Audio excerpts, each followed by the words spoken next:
तो welcome friends, आप सभी का फिर से स्वागत है हमारे इस यूट्यूब चैनल में। आज के इस वीडियो में हम बात करने वाले हैं साइकोलॉजी ऑफ मनी बुक के चैप्टर 18 के बारे में। बुक अभी मेरे हाथ में नहीं है क्योंकि हम थोड़ा सा वॉक करने घूमने आए थे, तो हमने सोचा चलो वीडियोज बना दे जिससे कि आपको एक अलग डिफरेंट बैकग्राउंड मिले और आपको एक नई नॉलेज मिले। तो आइए चैप्टर 18 की शुरुआत करते हैं जिसका नाम है when you will believe anything. आइए शुरुआत करते हैं। तो इस चैप्टर की शुरुआत करते हैं। ऑथर ने एक बहुत प्यारा वर्ड यूज किया है जिसका नाम है अपीलिंग फिक्शन। सबसे पहले हम इस वर्ड का मतलब समझते हैं, उसके बाद इस चैप्टर को अंडरस्टैंड करेंगे जिससे आपको समझने में और आसानी होगी। इस वर्ड को ऑथर ने डिफाइन करा है सेम उसी लैंग्वेज में मैं आपको ये समझाऊंगा। ऑथर ने लिखा है there are many things in life that we think are true because we desperately want them to be true. So my dear friend, बहुत सारी चीज़ें हमारी ज़िंदगी में ऐसी होती है जो हमें सच लगती हैं, वो हमें ट्रू लगती है। पता है उसका रीज़न क्या होता है? उसका रीज़न ये होता है कि जब हम अपने बिलीफ सिस्टम में ये बिठा लेते हैं कि ये चीज़ें सच हैं, तो वो एक्चुअल में हमारी लाइफ में सच में होना स्टार्ट हो जाती है। इसको हम अगर शॉर्ट में बात करें, अपीलिंग फिक्शन का मतलब होता है स्टोरी, कहानियाँ। जैसे कि मैं आपको वीडियो दिखा रहा हूँ, आपको कुछ चीज़ समझा रहा हूँ, तो ये एक स्टोरी हुई। आप अगर इन्वेस्टमेंट करते हो तो वहाँ पर भी एक स्टोरी आती है। हर चीज़ में कोई सेल्समैन अगर कुछ चीज़ बेच रहा है, अपना प्रोडक्ट बेच रहा है, तो वहाँ भी वो अपनी स्टोरी का यूज़ कर रहा है। तो जहाँ स्टोरी आ जाए उसे अपीलिंग फिक्शन बोला जाता है।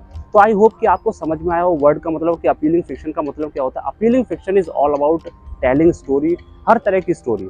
अब अपीलिंग फिक्शन में प्रॉब्लम क्या है पता है? अपीलिंग फिक्शन में प्रॉब्लम ये होती है कि आपने एक स्टोरी क्रिएट कर ली अपने माइंड में, एक इमेजिनरी वर्ल्ड आपने बना लिया, कुछ भी कर लिया, तो वहाँ पे कुछ चीज़ें छूट जाती हैं और वो हमारे लिए रिस्क की तरह काम करती है। वो कैसे आई है ऑथर की लैंग्वेज में समझते जो इन्होंने समझाई है। So my dear friend, author ने इसमें लिखा है कार्ल रिचर्ड्स राइट, यानी कि कार्ल रिचर्ड एक ऑथर है, उनका कोट है जो ऑथर ने यूज किया है हमें अंडरस्टैंडिंग के लिए। ऑथर कहते हैं risk is what's left over when you think you have thought of everything. Risk क्या होती है?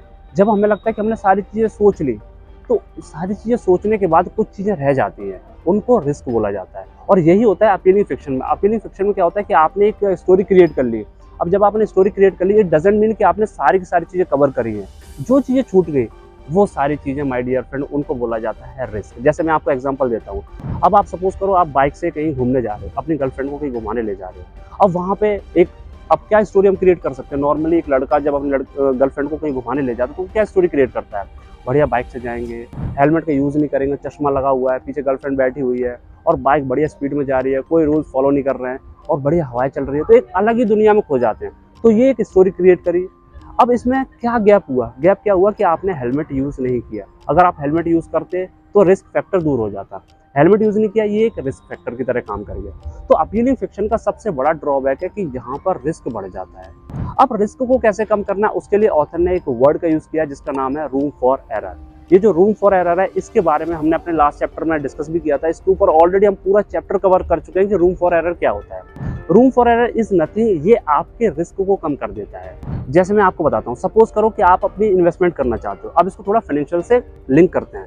सपोज करो आप इन्वेस्टमेंट करना चाहते हो, आपने किसी स्टॉक को स्टडी किया, उसके पास्ट 10 ईयर्स को स्टडी किया एंड यू विल आइडेंटिफाई कि उस स्टॉक ने पास्ट 10 ईयर्स में आपको 15% का रिटर्न दिया है। ऑन एन एवरेज हर साल 15% का रिटर्न दिया है। अब आपने क्या, अपनी एक स्टोरी क्रिएट कर ली उस परफॉर्मेंस को देकर कि आगे आने वाले 10 सालों में भी ये 15% रिटर्न तो देगा ही देगा, क्योंकि इकोनॉमी बढ़ती है तो 15% तो रिटर्न देना ही देना, इससे कम तो होगा नहीं। अब आपने एक स्टोरी क्रिएट कर ली। अब यहाँ पर रिस्क फैक्टर क्या होगा? वही सेम चीज़ कि आपने सब कुछ सोचा, यहाँ पर क्या छूट गया? सपोज करो मार्केट डाउन चलेगी, इकोनॉमी क्रैश होगी, कुछ भी प्रॉब्लम होगी, तो वहाँ पर अगर आपको 15% रिटर्न नहीं मिला तो आपका क्या होगा? रिस्क फैक्टर बढ़ जाता है। अब यहाँ पर रिस्क फैक्टर कम कैसे होगा? रूम फॉर एरर का यूज़ करो। अब सेम एग्जांपल यूज़ करता हूँ। मैंने भी स्टडी करी, किसी स्टॉक को समझा, 15 से लास्ट 10 ईयर्स में देखा कि 15% उसने रिटर्न दिया है। अब मैंने यहाँ पे क्या किया कि मैंने अपनी एक्सपेक्टेशन 15% नहीं रखी। मैंने क्या एक्सपेक्ट किया कि मैंने अपनी एक्सपेक्टेशन रखी सिर्फ 8%। मुझे आने वाले 10 साल में ये स्टॉक 8% रिटर्न दे दे। ये मेरे लिए रूम फॉर एरर हो गया। रूम फॉर एरर क्या करता है कि आपकी एक्सपेक्टेशंस को कम कर देता है। जब हमारी एक्सपेक्टेशन कम होती है तो रिस्क फैक्टर कम हो जाता है। तो यहाँ पर भी आपकी अपीलिंग फिक्शन है, यानी कि आपने एक स्टोरी क्रिएट करी, आपने कुछ सोचा, बट वहाँ पर रिस्क कम हो गया। क्यों? क्योंकि आपने रूम फॉर एरर क्रिएट किया। अब जब आपको रिटर्न अगर 8% मिलता है, 9% मिलता है, 10% मिलता है, तो उसमें आप खुश रहोगे और आपको बेनिफिट भी होगा। तो इस तरीके से रूम फॉर एरर काम करता है। देखिए, अपीलिंग फिक्शन स्टोरीज क्रिएट करना is not a bad thing, ज़रूरी है, तभी आपको चीज़ें समझ में आती है, तभी आप फ्यूचर डिसाइड करते हो। लेकिन सिर्फ अपीलिंग फिक्शन करना he is not enough, because इससे आपका रिस्क फैक्टर बढ़ जाता है और रिस्क फैक्टर को कम करने के लिए रूम फॉर एरर वर्ड का यूज किया जाता है। रूम फॉर एरर ज्यादा कुछ नहीं है, सिंपल आपके एक्सपेक्टेशन को कम करना है। जब आपकी एक्सपेक्टेशन कम होती है, आपका रिस्क फैक्टर कम होता है और आपके जो रिटर्न्स पाने के चांसेस हैं वो बढ़ जाते हैं। So my dear friend, this is all about this chapter 18। I hope कि आपको समझ में आया होगा। अगर नहीं समझ में आया कमेंट सेक्शन में लिखो, मैं फिर से इस पर वीडियो बनाऊंगा। एंड मिलते हैं अगली वीडियो में, तब तक के लिए आप सभी का बहुत बहुत धन्यवाद।